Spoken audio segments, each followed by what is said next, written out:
നമസ്കാരം സ്വാമിജി. നമസ്കാരം. കഴിഞ്ഞ ദിവസം സംസാരിച്ചു വന്നത് ഈ സന്യാസി ഫീലിംഗ് ഉണ്ടാക്കിയെടുത്തിട്ടുണ്ടല്ലോ. തനിച്ചാണ് ഓരോ സന്യാസിമാരും.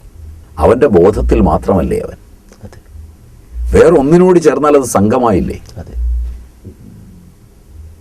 സർവ്വസംഘങ്ങളും പരിത്യജിക്കുന്നിടത്ത് എൻ്റെ ആളുകളെന്ന് പറയുന്ന വേറൊരു സംഘം ഉണ്ടാക്കാൻ വേണ്ടിയാണെങ്കിൽ ഇത് നേരത്തെ ഉള്ളത് അതല്ലേ, പ്രകൃതിയാണ്. അതെ. എൻ്റെ അച്ഛനോട് എൻ്റെ അമ്മയോട് സംഘമുണ്ടാകുന്ന സംഘം നാച്ചുറലാണ്. അതെ. അത് അനുഭവിച്ച് തീർന്നാൽ ആ സംഘം തീരും. അത് തട്ടിക്കളഞ്ഞ് ആ സംഘം തെറ്റാണെന്ന് പറഞ്ഞ് അതിനെ വ്യാഖ്യാനിച്ച് പുറത്തെത്തി എൻ്റെ അമ്മയുടെ പാദം കഴുകാതെ ആ പാദം ശരിയല്ല എന്ന് പറഞ്ഞ് എൻ്റെ അച്ഛൻ്റെ പാദങ്ങളെ തിരുമ്മാതെ ഭൗതികങ്ങളായ സങ്കല്പങ്ങളിലൂടെ മാത്രം സഞ്ചരിക്കുന്ന, ഭൗതികമായ കൂട്ടായ്മകൾ മാത്രം നിലനിർത്തുന്ന, ഭൗതികമായി എനിക്ക് മക്കളെ തന്നുവെന്നോ, ഭൗതികമായി എൻ്റെ രോഗം മാറ്റിയെന്നോ, ഭൗതികമായി എനിക്ക് ജോലി വാങ്ങി തന്നുവെന്നോ, ഭൗതികമായി എനിക്ക് സങ്കല്പിക്കാൻ പറ്റിയ വീട് വയ്ക്കാൻ പറ്റിയെന്നോ ഒക്കെ സങ്കല്പിക്കുന്ന തലങ്ങളിൽ എന്നെ നിങ്ങൾ വന്ന് സമീപിച്ചിട്ട് എൻ്റെ പാദങ്ങളെ കഴുകി കുടിച്ച് ഞാനുമായൊരു സംഘമുണ്ടാക്കി, എന്നോട് സംഘമുള്ള ആളുകളെല്ലാം ചേർന്ന് നിങ്ങളൊരു സംഘമുണ്ടാക്കി, അങ്ങനെ സംഘത്തിൽ നിന്ന് സംഘത്തിലേക്ക് വളർന്ന അതിനകത്ത് വഴക്കും പൊല്ലാപ്പുമായി, പുറത്താക്കലായി, അകത്താക്കലായി, കൊലപാതകം വരെയായി, അങ്ങനെ കൊലപാതകങ്ങൾ വരെ എത്തുന്ന ഒരു ലോകങ്ങളിലേക്ക് പോകുന്ന ഒരു മുന്നേറ്റത്തെ എങ്ങനെയാണ് സമ്യക്കായ ന്യാസമെന്ന് പേരിടുക? ആടിനെ പട്ടിയാക്കുന്ന ലോകത്ത് പലതും നടക്കുമെന്നേ പറയാൻ പറ്റൂ. നേരെ മറിച്ച് സെമറ്റിക് സമ്പ്രദായങ്ങളിൽ ഒരു പുരോഹിതന്റെ സ്ഥാനമാണുള്ളത്. അത് പ്രസ്ഥാനത്തിന് വേണ്ടിയുള്ളതാണ്. അവിടെ സമുന്നതനായ ഒരു നേതാവുണ്ട്, അതിൻ്റെ കീഴിൽ ഒരു പറ്റം നേതാക്കന്മാരുണ്ട്, അതിൻ്റെ കീഴിൽ അതിനേക്കാൾ കൂടിയൊരു വൃന്ദങ്ങളുണ്ട്. അപ്പോൾ അൽബേനി മുതൽ പോപ്പ് വരെ നിലനിൽക്കുന്ന ഒരു സംഘടിത ശ്രമമുണ്ട്. അതിന് സംഘമുണ്ട്, അതിന് നിയുക്തരാവർ. അതിന് അൽബേനി 10 കൊടുക്കണം. അവിടെ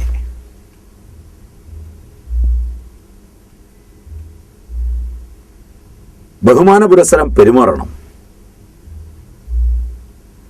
ഓരോ കുട്ടിയെയും അതിലേക്ക് ചേർക്കുന്നതിനുള്ള ദീക്ഷാ സമ്പ്രദായങ്ങളുണ്ട്. ഇവിടെ അതില്ല.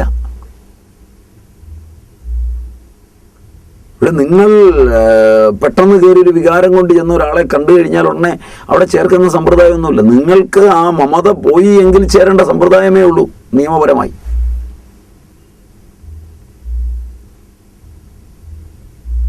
പിന്നെ ഇതിൻ്റെ ആദിമകാലം മുതൽ രൂപപ്പെട്ടിരിക്കുന്ന കഥകളെല്ലാം ചേരാതിരിക്കാൻ പാകത്തിനുള്ളതാണ്. അതെ, ഒന്ന് വിശദീകരിക്കും സംശയം.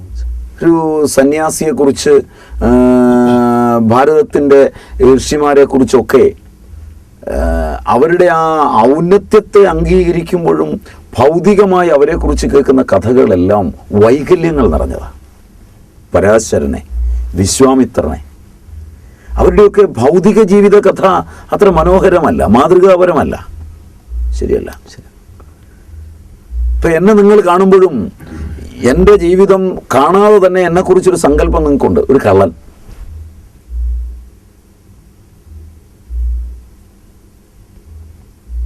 ഇത് മറ്റേ ഇതിൻ്റെ തുടർച്ചയാണ്. മറിച്ചൊരു സെമറ്റിക് പുരോഹിതനെ കാണുമ്പോൾ ആദർശനിഷ്ഠയുടെ ഒരു നേതൃത്വം അയാളിൽ സങ്കല്പിക്കാൻ എന്തെല്ലാം വൈകല്യങ്ങൾ എത്ര പ്രാവശ്യം ഉണ്ടാകുന്നത് പൗരോഹിത്യം കൊണ്ടാണ്. അതെ. രണ്ടു തമ്മിലുള്ള അന്തരം മനസ്സിലായി സൂക്ഷ്മമായി തന്നെ. അതെ. അവിടെ ഒരു സംഘടിത ചുറ്റുപാടുണ്ട് അതിനോടൊപ്പം അതിനെ സംരക്ഷിക്കാൻ. അങ്ങനെ സംരക്ഷിക്കുന്ന ഒന്ന് എൻ്റെ ചുറ്റും വന്നു കഴിഞ്ഞാൽ ഞാൻ എത്ര ദുഷിച്ചാലും നിങ്ങൾക്ക് എന്നെ മനോഹരമായി കാണണം.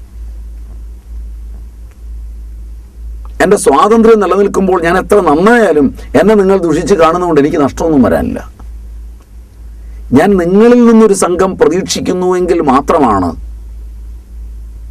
നിങ്ങളുടെ മുന്നിൽ ഞാൻ നല്ലവനായി നിൽക്കേണ്ടത്. നല്ലവനല്ലാത്ത ഞാൻ നിങ്ങളുടെ മുമ്പിൽ നല്ലവനാകേണ്ടി വരുന്നത് എൻ്റെ ലാഭത്തിനാണ്. അത് വരാതിരിക്കത്തക്ക വിധത്തിലാണ് ഇതിൻ്റെ സ്ട്രക്ചറും കഥയും ആദ്യം മുതൽ രൂപപ്പെട്ടിരിക്കുന്നത്. അപ്പൊ ഈ ആൾദൈവങ്ങൾ എന്ന് പറയുന്നത് വല്ലാതെ മെനക്കെട്ടിട്ടാണ് ഇത് സെമറ്റിക് സമ്പ്രദായത്തിന്റെ വളർച്ച കണ്ട് ഭയന്ന ഹൈന്ദവ സംഘടനാ നേതാക്കന്മാർ സെമറ്റിക് സമ്പ്രദായത്തിൽ ഹിന്ദുമതത്തിന് നേടിയെടുത്തൊരു ആരാധനയാണ് ആ കാണുന്നത്. വിഗ്രഹങ്ങൾക്ക് ജീവനില്ലാതിരിക്കുകയും വിഗ്രഹ ആരാധനയിലൂടെ സെമറ്റിക് മതങ്ങൾക്ക് മറുപടി പറയാൻ പറ്റാതെ വരികയും എന്തെല്ലാം ആഘോഷങ്ങൾ ഉണ്ടാക്കിയാലും അതൊരു ഘോഷയാത്രയോടെ തീരും. കോടികൾ അതിന് ചിലവാകും. വെടിക്കെട്ടും പൂരവും ബഹളവും ഒക്കെ ആയിട്ട് അതിൽ നിന്നൊന്നും നേടാനില്ല. സെമറ്റിക് സമ്പ്രദായത്തിൽ ക്രിസ്തുവിനെ മുൻനിർത്തി നീങ്ങുന്നതിന് ഒരുപാട് നേട്ടങ്ങൾ സാമൂഹികമായുണ്ട്. കോട്ടങ്ങളില്ല. അങ്ങനെ വരുമ്പോൾ ത്യാഗത്തിൻ്റെ പ്രതിരൂപമായ ഒന്നിനെ സമാന്തരമായി വാർത്തെടുത്താൽ അത് ആ മതങ്ങളിൽ നിന്ന് പോലും, പാശ്ചാത്യമായ മതസമ്പ്രദായങ്ങളിൽ നിന്ന് പോലും ഒരു ആശ്ലേഷത്തിൻ്റെ സമുന്നത സന്ദർഭത്തെ ഉണ്ടാക്കും എന്ന് കണ്ടറിഞ്ഞ വളരെ ബുദ്ധിമാന്മാരായ ആളുകളുടെ സംഭാവനയാണ് സമീപകാലത്തുണ്ടായിട്ടുള്ള ഇതെല്ലാം. അത് ചരിത്രത്തിൻ്റെ ആവശ്യമാകാം, അനാവശ്യമാകാം. അത് നമ്മൾ ചർച്ച ചെയ്യേണ്ട വിഷയമല്ല. അത് രൂപാന്തരപ്പെട്ടു വരുമ്പോൾ സൂക്ഷിക്കേണ്ടത് ഏതൊരു വ്യക്തിയും നാളെ ഇവിടുന്ന് തിരോധാനം ചെയ്യണം.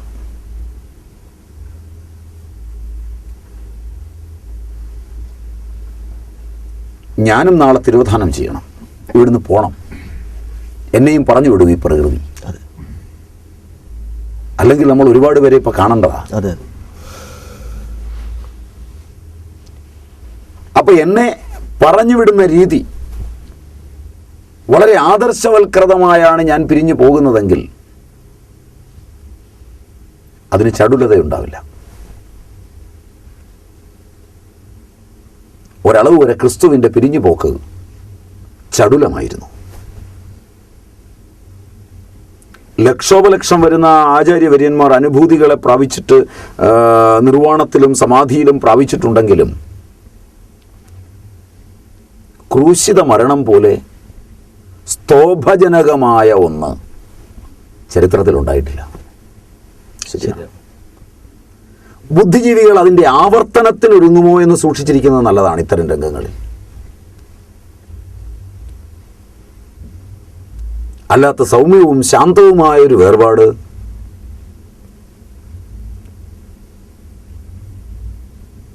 അതിനുശേഷം കുഞ്ഞാടുകൾ പിരിഞ്ഞു പോകാനിടയുണ്ടാക്കും. കുഞ്ഞാടുകളെ പിടിച്ചു നിർത്തുവാൻ സ്തോഭജനകമായ ഒരു വേർപിരിയൽ ആവശ്യമായി വന്നാൽ പിന്നിലെ ബുദ്ധിജീവികൾ അതിനൊരുങ്ങിയാൽ ആ കഥ വളരെ ദുരന്തമാണ്. അത് ഉണ്ടാകാതിരിക്കണമേ എന്ന് നമുക്ക് പ്രാർത്ഥിക്കേണ്ടതുണ്ട്. എല്ലായ്പ്പോഴും ശാന്തിയും സമാധാനവും ആഗ്രഹിക്കേണ്ടതുണ്ട്. സന്യാസം അതിലേക്ക് പോകാൻ പാടില്ല. എന്നാൽ സന്യാസിമാർ സംഘടിതമായി എന്നൊരു പദം ഉപയോഗിച്ചു ഇല്ലേ? ഉപയോഗിച്ചു. അന്ന പോലെ ഉപയോഗിച്ചു. ദേഷ്യം വരുമോ എന്ന് ചോദിച്ചിട്ട് കാരണം സന്യാസികളുടെ കോപം, ശാപം എന്നൊക്കെ പറഞ്ഞാൽ ഭയപ്പെടേണ്ട കാര്യമാണെന്നുള്ള രീതിയിൽ ഉണ്ടാക്കിയെടുത്തിരിക്കുകയാണ്. അപ്പൊ ഞാനൊന്ന് കോപിച്ച് പറയാം.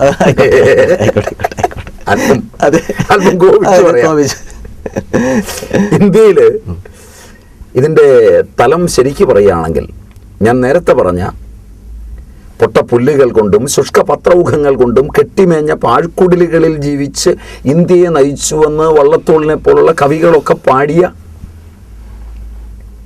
ആ മാതൃക ഇന്ത്യക്കാരുടെ ഹൃദയത്തിലുണ്ട്. ഇന്ത്യൻ സ്വാതന്ത്ര്യത്തിൻ്റെ ചരിത്രം അത്ര മനോഹരമല്ല.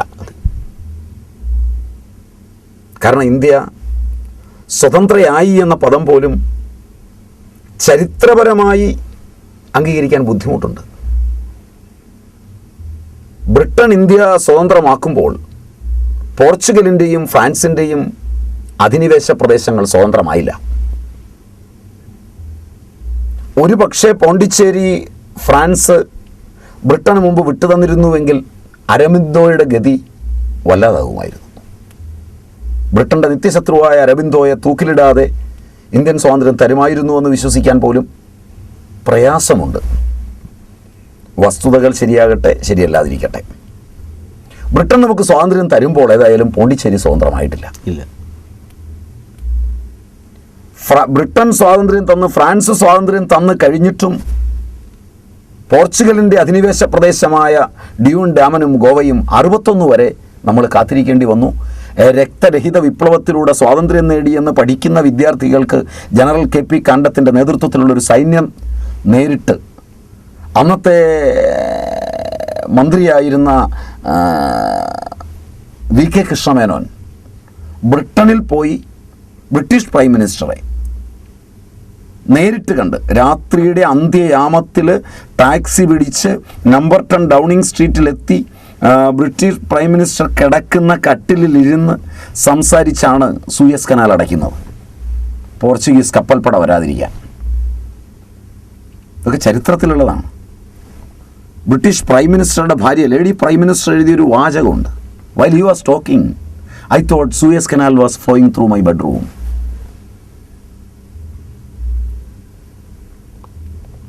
ഈ ചരിത്ര പശ്ചാത്തലമുണ്ട് നമ്മുടെ പുറകിൽ. ഇത് മാറ്റിവെക്കാതെ ഇന്ത്യൻ സ്വാതന്ത്ര്യത്തെ ആഘോഷിക്കാനാവില്ല. ഈ 1947 ആഗസ്റ്റ് 14 അർദ്ധരാത്രിയുടെ തുടർച്ചയായി ഇന്നും ഈ ആഗസ്റ്റ് 15 കഴിഞ്ഞ ദിവസം അവിടെ പതാക ഉയർത്തുമ്പോൾ ചരിത്രമറിയുന്നവൻ്റെ ഉള്ളിലൊരു പോറലുണ്ട്. ഒരു ഖണ്ഡഭാരതത്തിൻ്റെ കൊടിയുയർത്തുന്നു എന്നുള്ളത് പാകിസ്ഥാനും ഇന്ത്യയുമായി വേർപിരിഞ്ഞു എന്നതിനേക്കാൾ കൂടുതൽ ഡ്യൂൺ ഡാമനും ഗോവയുമില്ല. ഇന്നും ഡ്യൂൺ ഡാമനും ഗോവയും അവിടുത്തെ ജനങ്ങളും ഇന്ത്യൻ ഉപഭൂഖണ്ഡത്തിൽ മാനസികമായി പെട്ടിട്ടുണ്ടോ എന്ന് സംശയമുണ്ട്. അതിൻ്റെ സംസ്കാരവും മറ്റു ചുറ്റുപാടുകളും ഒക്കെ വെച്ചത്. അപ്പം ഇന്ത്യയുടെ ആദ്യത്തെ ഭരണാധികാരികൾ ഒരു ചരിത്ര ദൗത്യം നിർവഹിക്കാൻ എന്നോണം ഇതിൻ്റെ ആധ്യാത്മിക പശ്ചാത്തലത്തെ ഉപയോഗിക്കാൻ മുതിർന്നിട്ടുണ്ട്. ഇന്ത്യൻ സ്വാതന്ത്ര്യത്തിന് കളിച്ച മുഖ്യങ്ങളായ അംശങ്ങൾ എടുത്തു നോക്കിയാൽ ഭൗതിക അംശങ്ങളെക്കാൾ ആധ്യാത്മിക അംശങ്ങളായിരുന്നു. ആനന്ദ്ജിയും പൂർണ്ണാനന്ദുമൊക്കെ സന്യാസ തലങ്ങളിൽ നിന്ന് സ്വാതന്ത്ര്യത്തിൻ്റെ തീച്ചൂളയിലേക്ക് എടുത്തിയാടിയവരാണ്. അവരുടെയൊക്കെ നേതൃത്വവും സ്വാതന്ത്ര്യത്തിന് ഉണ്ടായിരുന്നു നല്ലൊരളവ് വരെ. വിവേകാനന്ദൻ്റെ മുന്നേറ്റം ഇന്ത്യൻ സ്വാതന്ത്ര്യത്തെ വളരെ നിർണായകമായി പങ്കുവഹിച്ചിട്ടുണ്ട്. കാരണം ബംഗാൾ ഇതിന് വളരെ ഉദാഹരണം. ബംഗാളിലെ മൂവ്മെൻറ്റുകളിലെല്ലാം വിവേകാനന്ദൻ്റെയും തത്പ്രസ്ഥാനങ്ങളുടെയും സ്വാധീനം നിർണായകം തന്നെയാണ്. ഭാരതീയ സ്വാതന്ത്ര്യത്തെ വെച്ചുകൊണ്ട് ഭരണത്തിന് പിന്നിൽ ഒരു ആധ്യാത്മിക ദൃഷ്ടി വേണമെന്ന് കുറച്ചെങ്കിലും നേതാക്കന്മാർ ആഗ്രഹിച്ചിട്ടുണ്ട്. കൂടുതൽ ആഗ്രഹിച്ച ഒരു പക്ഷേ ഡോക്ടർ രാധാകൃഷ്ണനായിരിക്കും. പിന്നീട് സ്വാതന്ത്ര്യാനന്തര ഭാരതത്തിൽ ഒരു പക്ഷേ രാധാകൃഷ്ണനേക്കാൾ ഏറെ അത് പ്രായോഗികമാക്കാൻ ശ്രമിച്ചത് ഇന്ത്യൻ ആഭ്യന്തരമന്ത്രിയായിരിക്കും. നെഹ്റുവിൻ്റെ മിനിസ്ട്രിയിൽ ആഭ്യന്തരമന്ത്രി നമുക്ക് ഓർക്കുന്നുണ്ടോയെന്നറിയില്ല, ഗുൽസാരിലാൽ നന്ദ എന്നൊരാളുണ്ടായിരുന്നു. ഒരുപക്ഷെ ഇന്ത്യൻ ഭരണരംഗത്ത് ഏറ്റവും കൂടുതൽ കാലം ജീവിച്ചിരുന്നത് ഗുൽസാരിലാൽ നന്ദയാണ്. 1-2 പ്രാവശ്യം കെയർടേക്കറായിട്ട് ഇന്ത്യയെ ഭരിച്ചുവെന്നും എനിക്ക് തോന്നുന്നു. നന്ദാജിയെ ഓർക്കുന്നുണ്ടാവും. ആ ഗുൽസാരിലാൽ നന്ദയുടെ അന്തരംഗത്തിൽ ഒരു ആധ്യാത്മികത ഭരണത്തിന് പിന്നിൽ വേണമെന്ന് ശക്തമായ ചിന്തയുണ്ടായിരുന്നു. അതിൻ്റെ ഫലമായി ആധ്യാത്മിക തലം നേതൃത്വം നൽകുന്ന ഒരു പ്രസ്ഥാനവും യുവത്വം നേതൃത്വം നൽകുന്ന ഒരു പ്രസ്ഥാനവും ആധ്യാത്മികത യജ്ഞയാഗ സംസ്കാരങ്ങളാണെങ്കിൽ സേവനം നേതൃത്വം നൽകുന്ന ഒരു സംസ്കാരവും കൂട്ടിച്ചേർത്ത് വേണം ഭരണം കൊണ്ടുപോകാനെന്ന് നെഹ്റുവിനെ സമ്മതിപ്പിക്കുന്നതിന് ഗുൽസാരിലാൽ നന്ദയ്ക്ക് കഴിഞ്ഞിട്ടുണ്ട്. ഇത് പറയുമ്പോൾ സ്വാതന്ത്ര്യാനന്തര ഭാരതത്തിൽ ബ്രിട്ടൻ പോലും ചെയ്യാത്ത ഹീനമായ ഒന്ന് ഗോവധ നിരോധനത്തിനെതിരെയുള്ള മുന്നേറ്റത്തിന് നേരെ വെടി ഉതിർക്കുന്നുണ്ട്. അത് ഈ പറഞ്ഞ സന്യാസിമാർക്ക് നേരെയാണ്. ഒരു പിൻബലമില്ലാത്ത സംഘടിത മുന്നേറ്റം നടന്നതെന്നാണ്.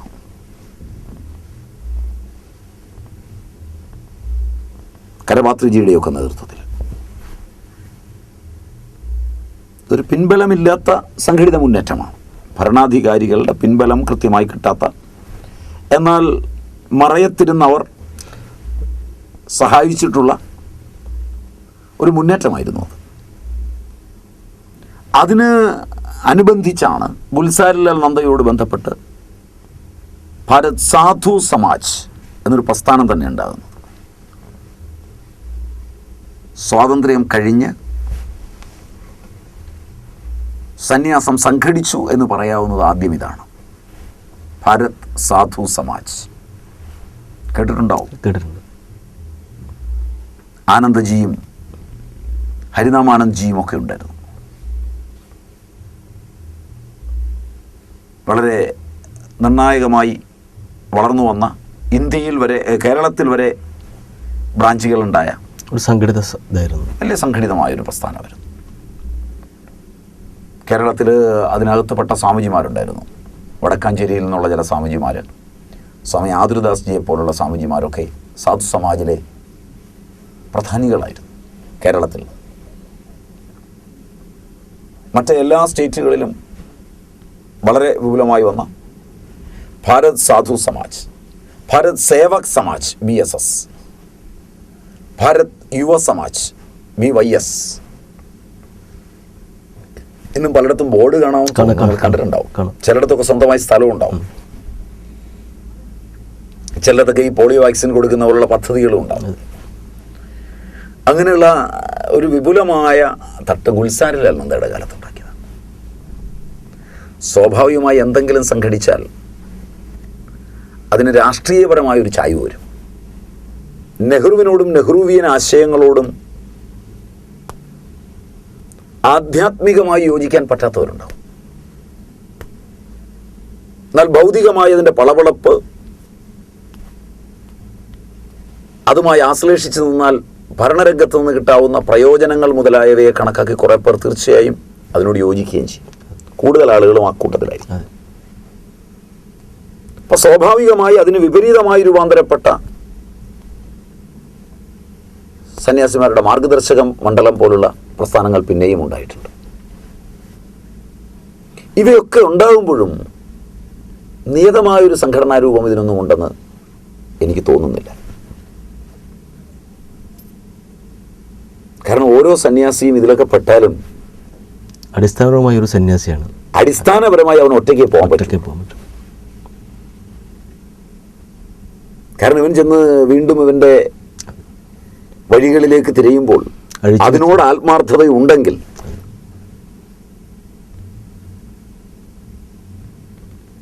ഇവൻ ഒറ്റയ്ക്ക് പോകാൻ പറ്റുള്ളൂ. അതൊക്കെ ഒരു വേഷം കെട്ട് മാത്രമായേ പറ്റൂ. നിയതമായ സംഘടനയിൽപ്പെടുത്തി കാണാൻ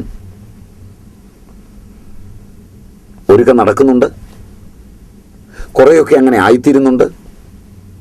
കുറേ അങ്ങനെയുള്ള മൂവ്മെൻറ്റുകൾ വരുന്നുണ്ട്. എപ്പോഴെങ്കിലും അവർ അവരുടെ പാരമ്പര്യത്തിൻ്റെ പഠനങ്ങളിലേക്ക് തിരിഞ്ഞാൽ അതിനോട് വിട പറയുന്നുമുണ്ട്. ഇതുകൊണ്ട് അങ്ങനെയൊന്നുമില്ല, അതൊക്കെ മറ്റുള്ളവർക്ക് തോന്നുന്നതാണ് എന്നല്ല ഞാൻ പറഞ്ഞത്. അങ്ങനെയുമുണ്ട്. ഉണ്ടെങ്കിൽ ഉള്ളിടത്തോളം ഭാഗം മറ്റു മതങ്ങളുടെ വിനാശം പോലെ അവയുടെയും വിനാശം തന്നെയാണ് ഫലം. വ്യക്തി ആനന്ദം അനുഭവിക്കുന്നത് അവനിൽ നിന്ന് മാത്രമാണ്, ദൃശ്യങ്ങളിൽ നിന്നല്ല. വ്യക്തി ദുഃഖം അനുഭവിക്കുന്നത് അത്രയും ദൃശ്യങ്ങളിൽ നിന്നാണ്.